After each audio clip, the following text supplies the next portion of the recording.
Très bien, eh bien, écoutez, merci à tous les trois pour vos interventions qui sont finalement un peu comme les témoignages de cette jeunesse française à laquelle nous appartenons tous ici et qui permettent de répondre en réalité, d'apporter un début de réponse à cette question que ne cessent de me poser les journalistes. Pourquoi les jeunes choisissent Marine? Alors, tout d'abord, il faut redéfinir un peu ce qu'est notre jeunesse. Tout d'abord, sachez que notre jeunesse, elle est diverse, comme l'a dit Davy. Elle est multiple. Elle peut être étudiante, entrepreneuse, travailleuse, mais aussi à la recherche d'un emploi, d'un logement ou d'une autonomie tout simplement. Nos visages sont ainsi multiples, mais nos ambitions, elles, restent communes. Dans un premier temps, notre jeunesse aspire à du changement. Quand je parle de changement, je parle de vrai changement. Je ne vous parle pas de celui qui a été promis par le candidat autoproclamé de la jeunesse en 2012, François Hollande. Il est certain que Hollande ne fut pas le président du changement, ou bien alors il fut seulement le président du changement empire. Rappelons-le, 1 jeune sur 4 au chômage, 7 jeunes sur 10 confrontés à des difficultés pour se loger, 100 000 jeunes en décrochage scolaire chaque année, 2 millions de jeunes pauvres et près de 2 millions de jeunes qui ne sont ni étudiants, ni employés, ni stagiaires, ni en formation. Voilà la réalité. Voilà le bilan de François Hollande et je devrais même dire, voilà leur bilan. Car celui-ci est bien en effet celui de François Hollande, mais il est également celui de ses anciens ministres, Hamon, Macron, et celui de ses prédécesseurs, Sarkozy et Fillon en tête. Cette souffrance sociale dont je viens de rappeler quelques chiffres est insupportable, elle est même révoltante. Et elle l'est. Elle l'est d'autant plus quand nous voyons chaque jour l'énergie folle que dépense le gouvernement dans l'accueil des migrants. Et ce fut d'ailleurs, vous le savez, vous pouvez même, je profite de ce petit moment de publicité, retrouver ces affiches, cette première campagne des Jeunes avec Marine, à notre stand. Alors oui, cette campagne des Jeunes avec Marine a fait parler d'elle. Oui, elle en a brusqué en réalité quelques-uns, confortablement installés sur leur fauteuil, bol de quinoa à la main.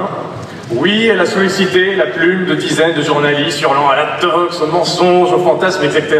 Eh bien, ne leur en déplaise, nous assumons cette réalité. La préférence étrangère existe dans notre pays et il est de notre projet d'en inverser la tendance.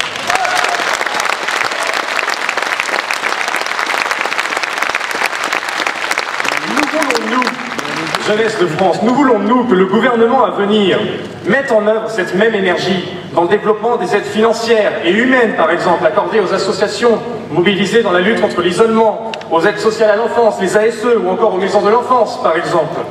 Nous voulons, nous, que le gouvernement à venir accorde une attention toute particulière, non pas aux clandestins, mais aux jeunes bénéficiant jusqu'à leur majorité d'un accompagnement éducatif, professionnel, social, notamment à travers les ASE, et qui, une fois les 18 ans passés, se retrouvent abandonnés, isolés, dans cette société qui ne cesse de se replier sur elle-même.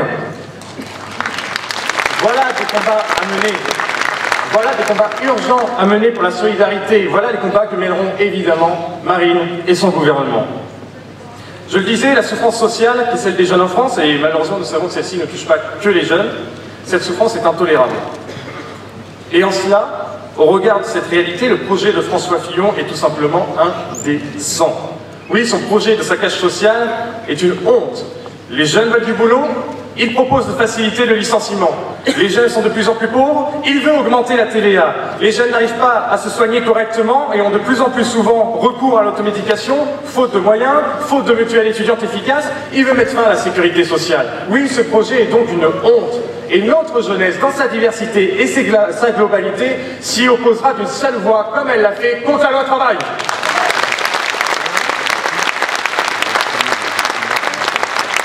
Enfin, je vais peut-être utiliser de manière un peu trop rapide le terme « s'y opposera », puisque ce ne sera en effet pas la peine, puisque pour cela, il faudrait d'abord que François Fillon soit élu président de la République. Et il se trouve que cette fois-ci, les Français ne veulent pas d'un président, mais d'une présidente.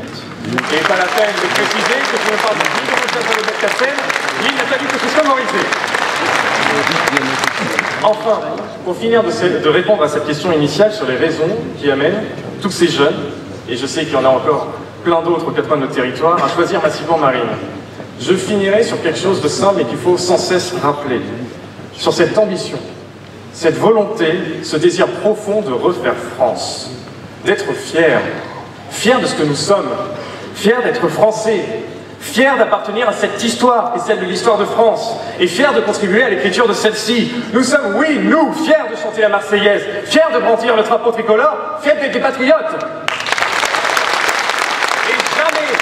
au grand jamais nous ne laisserons aucun extrémiste, qu'il soit mondialiste, qu'il soit islamiste, nous retirer cette fierté. Plus que jamais mariniste, plus que jamais engagé dans cette campagne avec Marine, Marine, sache que la jeunesse compte sur toi et tu peux évidemment compter sur elle. Vive Marine, vive la jeunesse, vive la France!